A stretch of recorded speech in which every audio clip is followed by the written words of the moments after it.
ഒരിക്കൽ റസൂലുള്ളാഹി സ്വല്ലല്ലാഹു അലൈഹി വസല്ലമയോട് സ്വഹാബകൾ ചോദിച്ചു, അൻ അക്സരി മാ യദ്ഖുലുൻ നാസ് ബിൽ ജന്ന, ജനങ്ങളെ അധിക പേരെയും സ്വർഗത്തിലേക്ക് പ്രവേശിക്കുന്നത് എന്ത് കാരണം കൊണ്ടാണെന്ന് ചോദിച്ചു. എന്ത് കാരണം കൊണ്ടാണ്?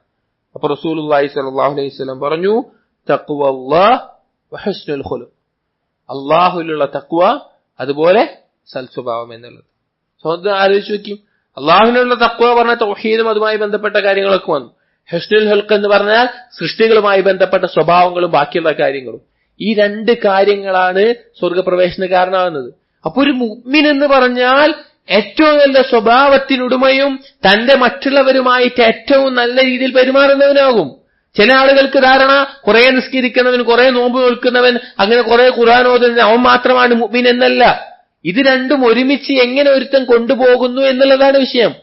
ചില ആളുകൾ ഈ ദീനിന്റെ പേരും പറഞ്ഞ് കുടുംബബന്ധം വിച്ഛേദിക്കുന്ന അവസ്ഥ, അതായത് കുടുംബബന്ധം വിച്ഛേദിക്കാതെ കുടുംബത്തിനോടുള്ള ഹക്ക് നിർവഹിക്കാത്ത അവസ്ഥ, ഉമ്മാനോടുള്ള കടമകള്. ചിലപ്പോ ഉമ്മ അവൻ മനസ്സിലാക്കിയ ആദർശമോ മനസ്സിലാക്കിയ മനഹജോ ഒന്നാവൂല, അതിന്റെ പേരില് ഉമ്മാനോട് വേറൊരു കാഴ്ചപ്പാട്, അല്ലെങ്കിൽ ഉപ്പാനോട് വേറൊന്ന്, കുടുംബക്കാരോട് വേറൊന്നു. അത് ആ പരിധിയിൽ നിന്നുകൊണ്ട് അവരോടുള്ള ഹക്കുകൾ വീട്ടണം. ഉമ്മ അല്ലാതാവൂലല്ലോ. ഉമ്മ വാപ്പയാവൂല, സഹോദരങ്ങൾ, ബാക്കിയുള്ളവർ, അവരോടുള്ള ഹക്കുകൾ വീട്ടാൻ അവൻ പരിശ്രമിക്കണം. അവന്റെ സ്വഭാവം കണ്ടിട്ട് അവൻ മുഅ്മിനാണെന്ന് മനസ്സിലാക്കാൻ പറ്റും.